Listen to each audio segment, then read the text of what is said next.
বীরেন্দ্রনগর বাজার সংলগ্ন জাতীয় সড়কে আজ সকালে বড়সড় দুর্ঘটনার হাত থেকে অল্পের জন্য রক্ষা পেল একটি যাত্রীবাহী বাস।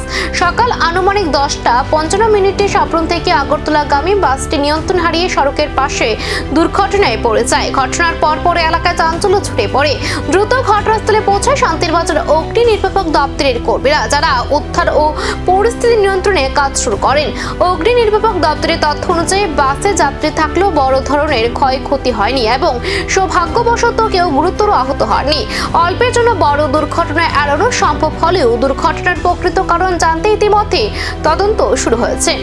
এখন সকলের নজর বাসটি কিভাবে নিয়ন্ত্রণ হারালো সেদিকেই নজর। এখন অল্পের জন্য বড় দুর্ঘটনা এড়ানো সম্ভব হলেও দুর্ঘটনার প্রকৃত কারণ জানতে ইতিমধ্যে তদন্ত শুরু হয়েছে। এখন সকলের নজর বাসটি কিভাবে নিয়ন্ত্রণ হারালো সেদিকেই।